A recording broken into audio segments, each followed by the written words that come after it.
Sawang-sawa ka na ba sa paulit-ulit na ulam? Subukan mo ito. Simple lang, masarap at pasok sa budget. Stir-fry kangkong with tofu combo. Kahit tight ang budget, pwedeng-pwede pa rin ang healthy at malinamnam na ulam.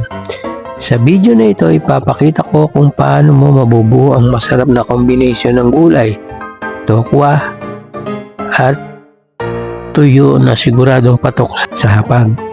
Kaya kung naghahanap ka ng ulam na mura pero panalo ang lasa, panoorin mo to hanggang dulo. Huwag kalimutang mag-subscribe, i-like, at mag-share sa inyong mga kaibigan para updated po kayo sa lahat ng video na i-upload ko. Mag-umpisa na po tayo. Maglagay ng mantika sa kawali para iprito ang tofu ng medyo malasado.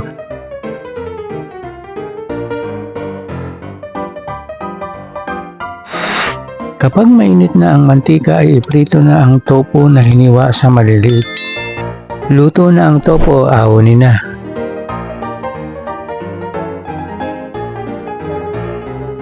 Igisa ang bawang at sibuyas. Sunod na ihulog ang giniling na baboy.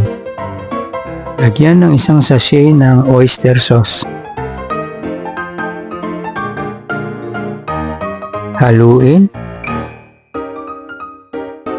Lagyan ng isang pirasong pork cube.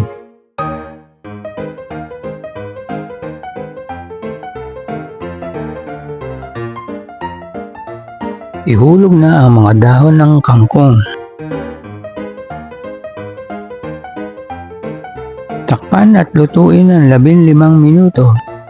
Mabuti ay di ko nakalimutan na lagyan ng kaunting tubig ang kangkong upang hindi masunog. Ang ilalim at kailangan ay mahina lang ang apoy. Buksan ang takip upang malaman kung luto na ang kangkong at haluin.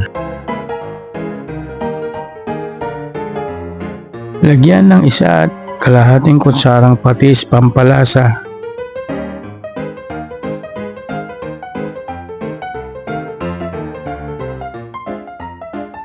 Ihulog na ang hiniwang tofu.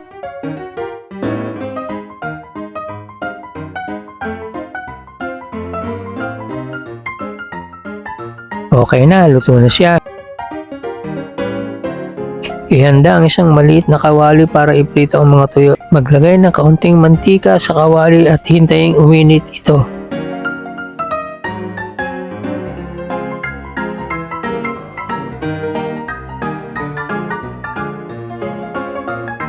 Isa-isang iprito ang mga tuyo.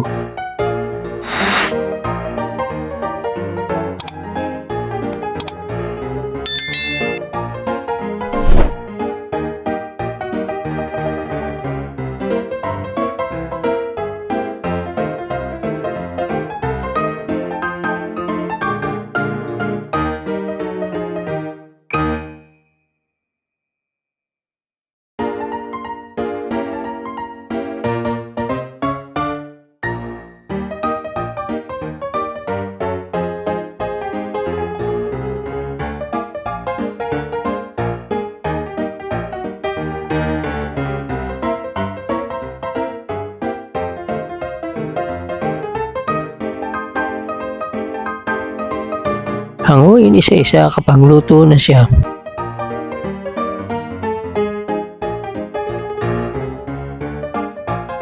Ilagay na sa isang lalagyan ang nilutong ulam.